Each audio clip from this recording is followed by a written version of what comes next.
Welcome to the Doubles Only Tennis Podcast, where you learn the best doubles lessons to improve your game and win more matches while getting to know some of the top doubles players and coaches on the planet. I'm your host, Will Bochek. This podcast, my weekly strategy newsletter, and my website all focus on the goal of better understanding the sport of doubles and helping players like you improve faster through actionable advice that you can use in your very next match. My goal is to provide the best doubles resources in the world.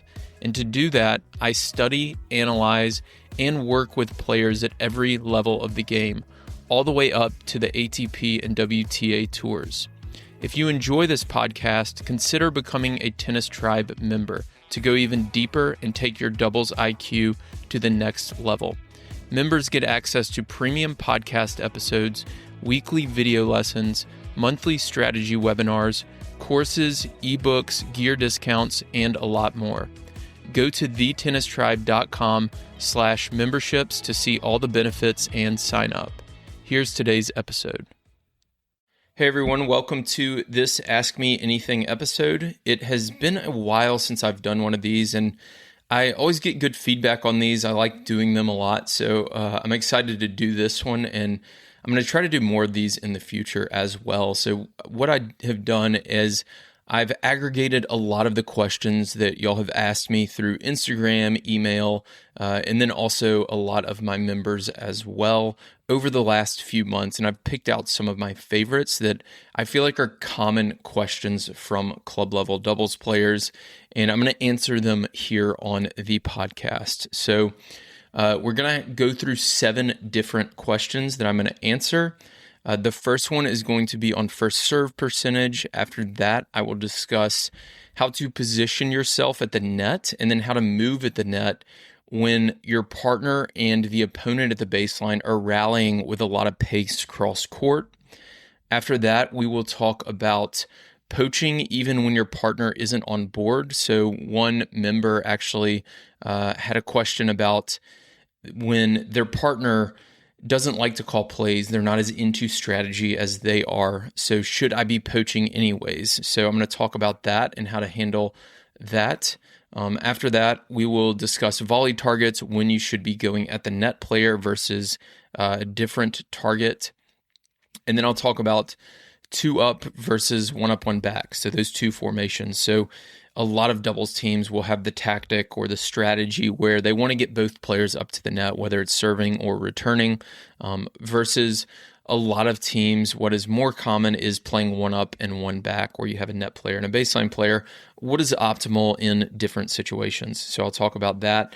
Lesson number 5 is going to be, or lesson number 6, I'm sorry, is going to be on bad cross-court matchups. So one member mentioned that she rallies from the deuce court, and when she plays someone who hits the ball really hard and has a lot of consistency, what are some of the best options there? And then at the end, lesson number 7 is going to be how to face teams who have one player at the baseline who hits high loopy balls or maybe even lobs, and then they have a very strong net player who moves around and really finishes well at the net. How do you face a team like that? What are some of the options?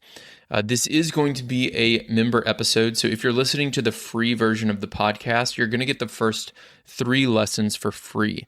If you want the last 4 lessons, you'll need to become a member and download the member podcast feed.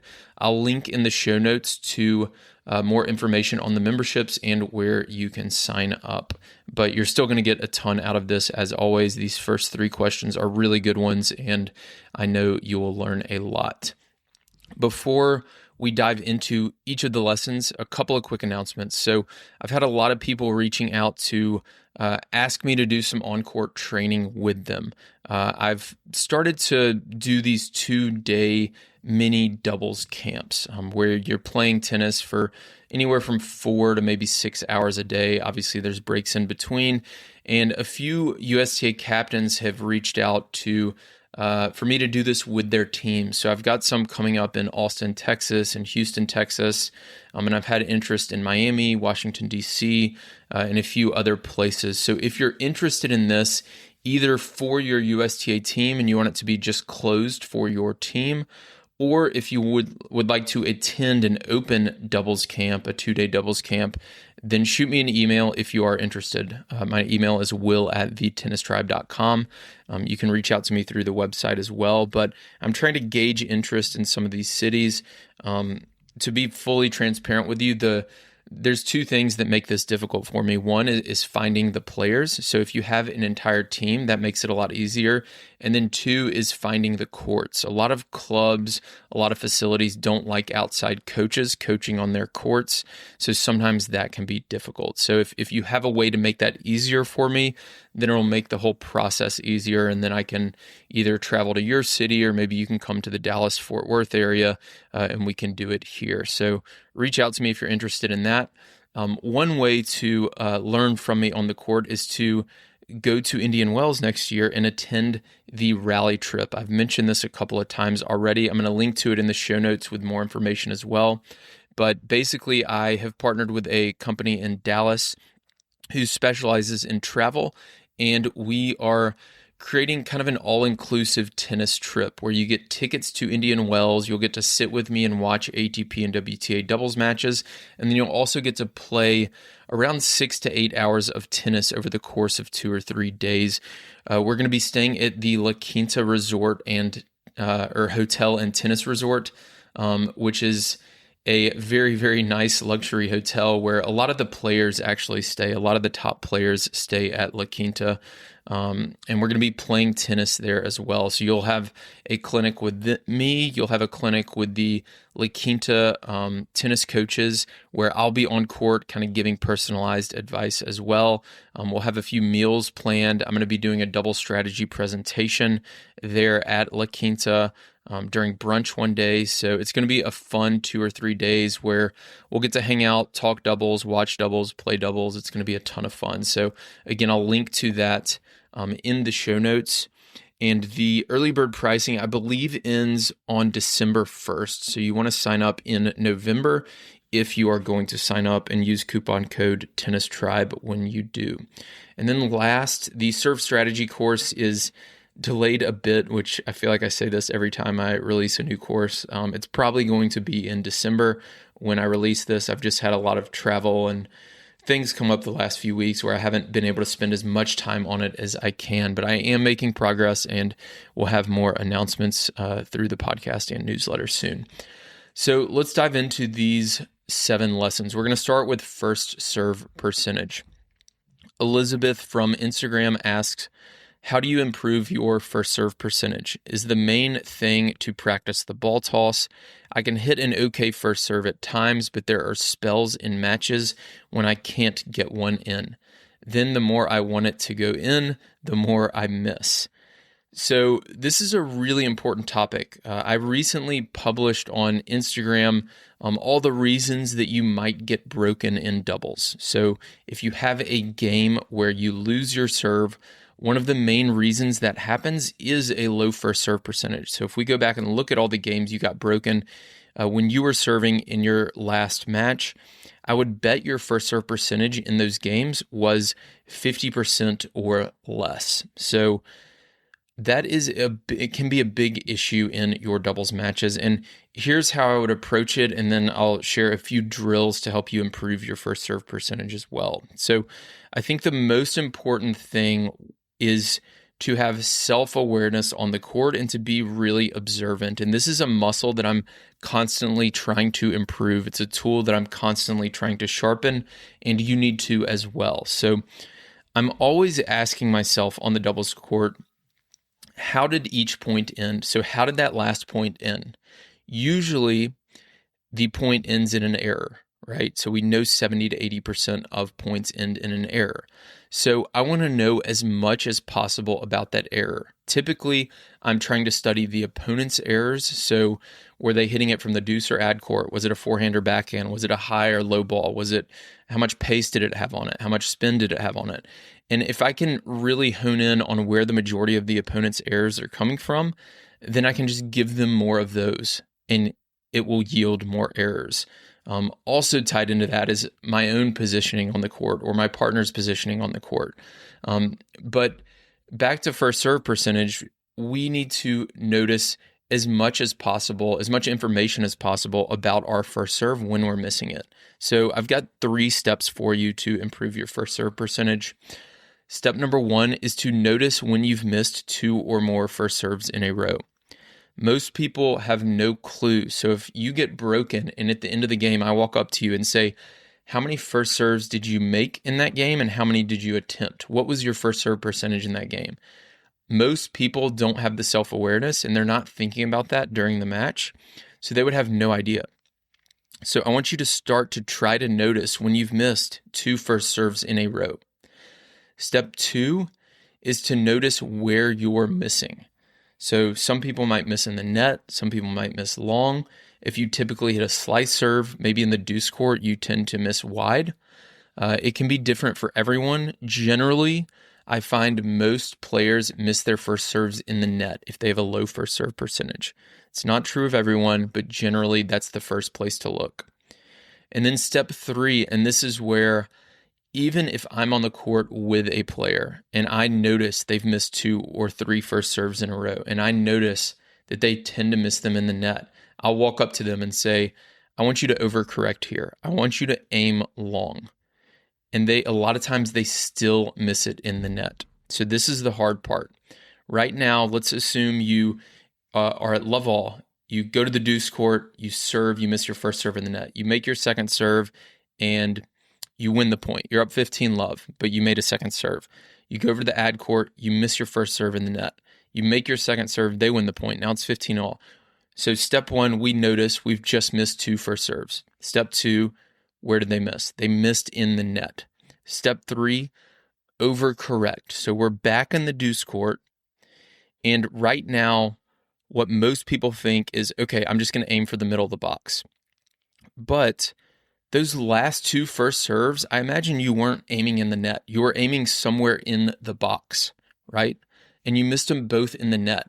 So even though your brain thinks you're going to the middle of the box, your body has some technical flaw where it's aiming lower than where your brain wants you to. So what I need you to do is get your brain, I know this is kind of weird, but get your brain to actually aim for no man's land, or sometimes even the baseline is good, especially if you're missing in the bottom of the net. And if you aim long, it'll probably land in the middle of the box because your brain and what your body are doing are disconnected. And if you miss it long, that's totally fine. Even though you've missed 3 first serves in a row, you've made a correction, and now you can find that balance. The last thing I want you to do after you've missed 2 first serves in a row in the net is to miss a 3rd first serve in the net. I want you to intentionally try to aim long and try to miss it long, and it'll probably go in. If it misses long, you'll be able to find that balance.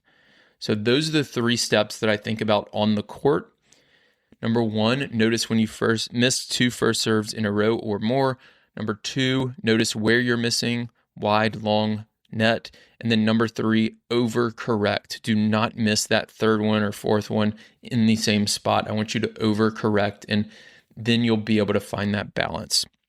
So what are a few drills we can do to help improve our first serve percentage? This is pretty straightforward. The first one I would say is just to measure your first serves when you're practicing.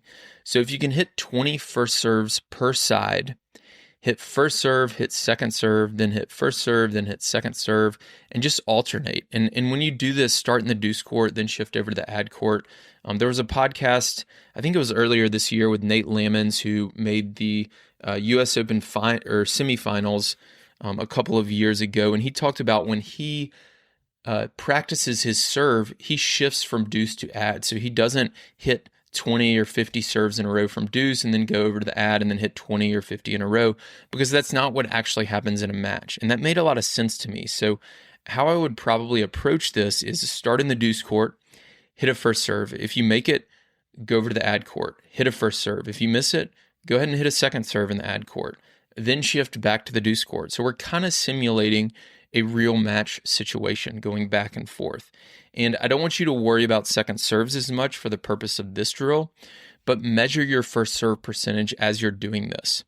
and go 10 on each side or 20 on each side or 50 on each side and see what your first serve percentage is. And you want to be around 65 to 70%. So if you hit 20, which is 10 per side, you want to be around 13, maybe 14. You don't want it to be too high because then your first serve is acting like a second serve. If you're making 19 out of 20 first serves, the opponents are probably making all their returns. But you don't want it to be too low because you don't want to give them too many second serve looks, right? So we want it to be around 65, maybe 70%. Another drill you can do is to play a set against yourself. I've talked about this a little bit before. How this works is basically you'll start in the deuce court, it's love all. You win a point by making a first or a second serve. You can only lose a point by missing 2 first serves in a row. And if you double fault, it's worth 2 points. So I've done this in the past with club players, with my high school team. And how this works is let's say we start in the deuce court, you serve, you miss your first serve. You serve again, you make your second serve. That counts for you. You're up 15 love. We move over to the ad court. Now we have to make a first serve because we've missed 1 first serve in a row. If we miss that first serve, we still hit a second serve because if we miss the second serve, it's worth 2 points. If you make the second serve, you just lose 1 point. Now it's 15 all. We're back in the deuce court. We still have to make a first serve because we've missed now 2 first serves in a row. So what this does is it gets you to pay attention to how many first serves you've missed in a row. And that's going to help. Just making it a conscious effort is going to help you improve your first serve percentage. With some of the more advanced players, I'll use targets so we can divide up the box by the left and right half or wide body tee, or even with pro players, I'll have them divide it in 4, so wide body forehand, body backhand and tee, and so on. So you can really get advanced with this, but those are a couple of drills that you can do to practice your first serve percentage. So next, let's move on to lesson number 2. This question is from Corinne. She asks, how will I find I struggle at the net when 2 men are hitting with pace and I don't see the opponent on defense? Even when the ball is close to me and should be an easy put away volley, I get the ball late where my racket is making contact by my ear rather than in front. And what is supposed to be a compact volley becomes a swinging volley. What would your suggestions be? Stay back a bit, closer to the service line, or just practice the fast diagonal movements? Thanks for your help. Appreciate all the knowledge you share. So Corinne was talking about during a mixed doubles match. So when she's at the net and there's 2 guys rallying, this doesn't have to be mixed doubles. It could be men's doubles, women's doubles. It doesn't matter. But you're at the net. Your partner is back at the baseline. The opponent is back at the baseline, cross court from your partner, and they're rallying cross court with a lot of pace. What are some of the best options? So one thing I would say is the earlier you move, the better. So because she is getting there late, she's making contact back behind her head instead of out in front. The earlier you move, the better. This is one of my biggest poaching lessons. I think it's the biggest mistake people make when they poach is moving too late. So if the ball is moving with a lot of pace, it's going to be a tough ball to redirect. So I want you to move early and force them down the line and see if they can make it at a high percentage. Odds are they probably can't unless your partner is a much weaker baseline player than the opponent. So I would not wait for them to find a ball that they want to redirect on. So you don't want to let them get into the rally. You don't want to let them get into a rhythm. You want to move early. So that means early in the rally and early during their shot. So as they make their backswing, maybe even before they make their backswing, you go ahead and move across. Okay, and that also means, like I said, early in the rally. So don't wait for the 3rd, 4th, or 5th ball. Move on that first ball, move on the second ball. And that's when you want to be moving. And on that, in that scenario, you're deciding when they have to redirect down the line. If you wait for that 4th, 5th, 6th ball, then they're going to be looking for that down the line shot. And odds are within one of those first 3, 4, 5 shots, they're going to get a good clean ball where they want to go down the line. And their odds of making that one down the line are way higher than them redirecting down the line off of a ball that they didn't choose to redirect down the line. So hopefully that makes sense, that I want them redirecting when I decide, not when they decide. So move early and move earlier in the rally. The second thing I would think about is you have to position yourself a bit closer to the net, and you actually have to move within a smaller area as the pace increases. So at the club level, let's say 3-0 level, or even beginner 2-5 level or 2-0 level, the ball's moving really slowly. So we have time to kind of move backwards and forwards. A lot of coaches teach this triangle drill. I think the terms they use are attack, defend, recover, something like that. You've probably seen it on the court. Maybe you've even done this drill before. It's not something I teach because at most levels, you just don't have time to expand your movement pattern across the entire service box. It's just too difficult. The ball is way faster than we are. And as the pace increases, the area in which we move around the service box has to get even smaller.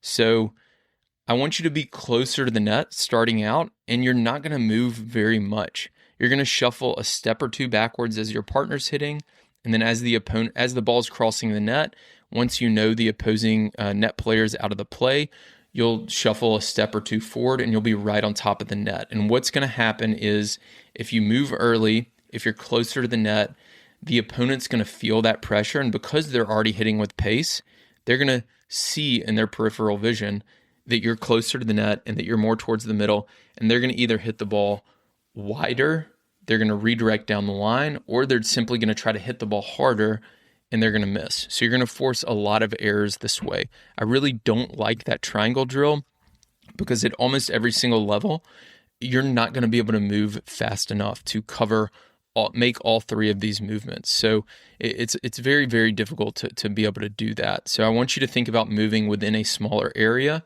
and then being closer to the net and then moving earlier as well. Generally, closer to the net is going to be better because even if you shank a few volleys, then you're going to still get it over the net a lot of the time, and it'll end up being a winner. So that's no issue. I'd prefer that because you're going to force so many errors. Now, if it's not working, let's say the opponent is really good at redirecting down the line. There are going to be exceptions where this happens, or maybe you're shanking the volley because you've stepped forward so much and they hit with a lot of pace and you just don't have time to react and you're just missing the ball. In that scenario, I think it is okay to step back a bit, but the problem you're going to run into is it makes the volley a lot tougher. So these are going to be more neutral to defensive volleys. So the ball's moving with a lot of pace cross court. You make your move and maybe you're making contact 4, 5, 6 feet off the net. That ball is going to be a little bit lower. You're not going to have a lot of angles. So you're probably going to have to play that volley back to the baseline player. So it's going to be a little bit more of a neutral and defensive situation. So if you need to do that to give yourself more time so that you actually make the volley, then that's okay. But I would try those other things that I mentioned first. And then the last thing I would say, and you mentioned this in your question, Corinne, is practice. So have a coach or a ball machine just simulate this and have them feed from at the baseline or inside the baseline and have them ramp up the pace and have them step forward and feed from closer and closer. And you're going to get better at these reaction volleys and keeping the racket out in front of you and not making contact by your ear. So I would say practice this, try to simulate this situation as much as possible if it's something you really, really want to try to figure out and solve. So question number 3, let's get to this one from Josh. So Josh is a Tennis Tribe member. He asked, "Hi Will, I'm a 3-0 lefty poacher loving the tribe. I'm working to convince my partners that we should be poaching way more. I like that you've talked about how part of it is accepting that we're going to lose some points in the doubles alley, but part of it is also convincing them to cover the other side after serving and potentially not to serve from their preferred position. At my level, many people aren't usually able/interested to do this. How important do you think it is?"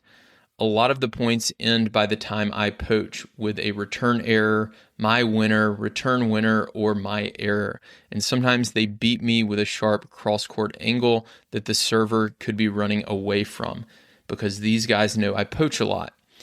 Or they lob me a lot anyway, so then it doesn't matter. You talk about how hard it is to return down the line. So how about we start by leaving that open and make them beat us there? And you've taught me how smart it is to be unpredictable. How about the server doesn't always go, so the returner doesn't know where to return? You've got to leave something open, right? So there's a lot in there. There's a lot of questions in there, so I'll break it down kind of one by one here.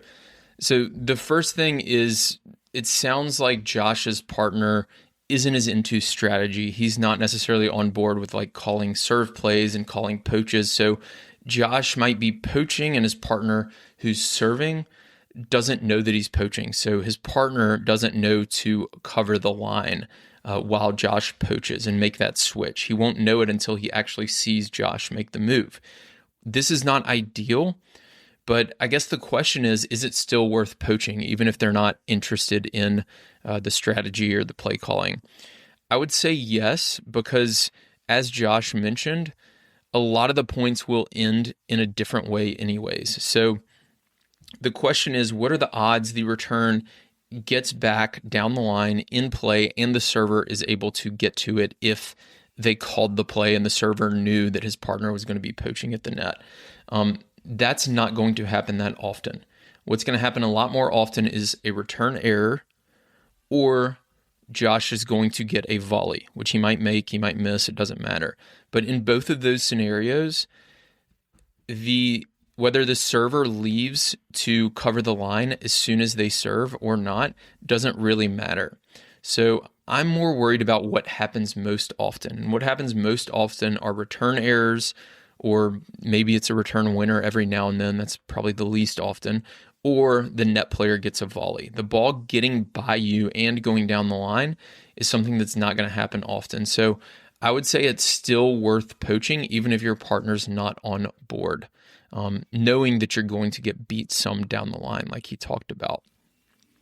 One thing that he also mentioned is he asked about the server not always going to the opposite side so that the returner doesn't know where to return. So I'm going to try to explain this in a different way. So if you're serving to the deuce court, and this happens at the pro level some, I've heard some players or coaches actually teach this. So if you're serving to the deuce court in regular formation and you call a poach, the net player is going to shift to their right to cover a cross-court return. And typically the server would serve and then go to the left to cover the down the line return. But I think what Josh is asking is, what if the server serves and then stays to the right anyways? So both players end up covering the same side. And what that might do is confuse the returner so they don't know where to return. This is something I've heard pro players do because sometimes the returner might read the movement of the server after the serve, and then that will determine the location that they return. So hopefully y'all are following me here. I know this is pretty advanced. I don't like it at the club level because I think most club players are not that advanced in their return location or in deciding their return location. So at the pro level, if I'm returning from the deuce court, I see the server shift to his or her right after the serve, then I assume that they're going to stay in regular formation and I'll just return cross court.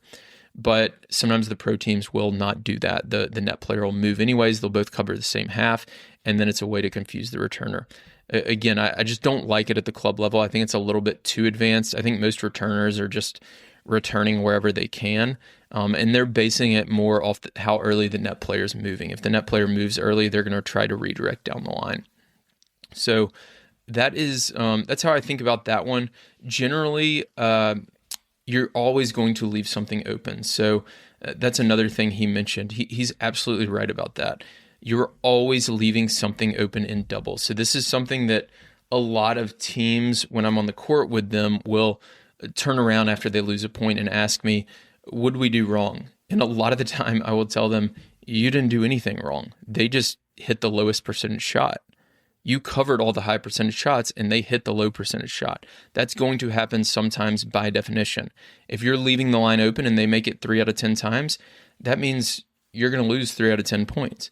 But I am okay with that. If you ever watched Federer's speech, it was at some college several years ago, he talked about how he won 54% or something of the points he played during his career. He's one of the best players of all time, and this is true in doubles as well. Most matches, if you can win 55% of the points, that means you're up 11-9 if you play 20 points. It's very close. The margins are thin. But if you win 55% of the points, you're probably going to win the match almost every single time. So just because you lost the point doesn't mean you did something wrong, and you're always going to leave something open, so you might as well leave their lowest percentage shot open. When the last thing I'll mention that he talked about is sometimes they lob anyways, and then it doesn't matter. In that scenario, you can take a few steps back. I'm actually going to talk about that here in a moment a little bit as well, but that's a good question from Josh, and that's kind of how I think about it. I wouldn't worry too much. Back to the original question about whether your partner knows you're poaching or not, I would still poach anyways because I really think it's worth it to force more of those return errors, get more of those volleys, even if it means they're going to get 1 or 2 extra winners down the line because your partner's not shifting over after they serve. That's going to be much less frequent, so it's going to be worth it overall. So next, let's dive into the last 4 lessons. We're going to talk about volley targets. We're going to talk about 2 up versus 1 back, what to do in a bad cross-court matchup, and then how to combat a team that has high loopy balls or lobs and a strong net player. That is it for the free version of the podcast. Now I'm going to move on to the member section. Again, if you're listening to the free version, check out Tennis Tribe memberships in the links in the show notes. If you are a member and you're listening to the free version, then be sure to download the member podcast feed inside the membership. Thank you for listening to this week's episode of the Doubles Only Tennis Podcast. If you're interested in diving deeper into the world of doubles strategy, I've created Tennis Tribe memberships that allow me to bring you more podcast episodes, video lessons, webinars, and other doubles content on a weekly basis without relying on paid ads. The lessons inside the membership will help you better game plan with your partner, optimize your practices, and become the smartest player on the court. Go to thetennistribe.com/memberships to learn more and sign up. You can also join my free newsletter on our homepage where I share a new doubles lesson every week. If you want to connect, you can find me on Instagram, Twitter, and Facebook, or contact me through our website. Thanks again for listening.